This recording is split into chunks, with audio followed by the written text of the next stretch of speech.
తమిళనాడుపై special focus పెట్టారు ప్రధాని Narendra Modi. Assembly ఎన్నికలే target గా తమిళులకు దగ్గరయ్యేందుకు స్కెచ్ వేస్తున్నారు. శ్రీలంకలోని తమిళుల సమస్యలను తమకు అనుకూలంగా మలుచుకునేందుకు మాస్టర్ ప్లాన్ వేస్తున్నారు. శ్రీలంకలోని తమిళుల సమస్యపై ఫస్ట్ టైం పెదవి విప్పారు ప్రధాని నరేంద్ర మోడీ.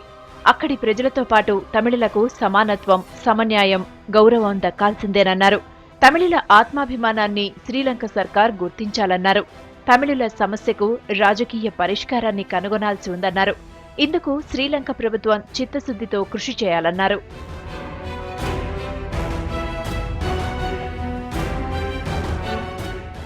సమస్య పరిష్కారానికి తమ వంతు సహకారం అందిస్తామని తనను కలిసిన తమిళ్ నేషనల్ అలయన్స్ ప్రతినిధి బృందానికి హామీ ఇచ్చారు ప్రధాని. రాజ్యాంగ సవరణ ప్రకారం తమిళులకు కల్పించిన స్వతంత్ర హోదాను అక్కడి ప్రభుత్వం గుర్తించాలన్నారు మోడీ. ప్రభుత్వం ఎల్టీటీఈ మధ్య జరిగిన యుద్ధంలో నష్టపోయిన తమిళులకు పునరావాసంతో పాటు విద్య, వైద్యం, మౌలిక సదుపాయాల కల్పనకు చేయూతనందిస్తామన్నారు. అందుకు ప్రత్యేక కార్యాచరణ చేపడతామన్నారు మోడీ.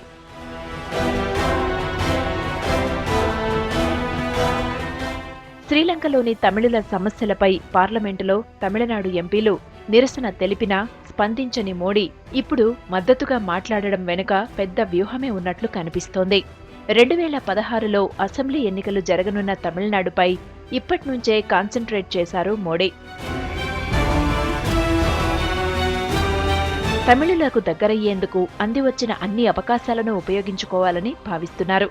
శ్రీలంకలోని తమిళుల సమస్యలపై పాజిటివ్గా రెస్పాండ్ కావడం ద్వారా తమిళనాడులో పాగా వేయాలని స్కెచ్ వేస్తున్నారు.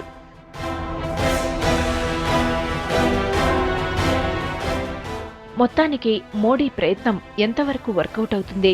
బలమైన స్థానిక పార్టీలను కాదని జాతీయ పార్టీని తమిళులు ఆదరిస్తారా అన్నది చూడాలి.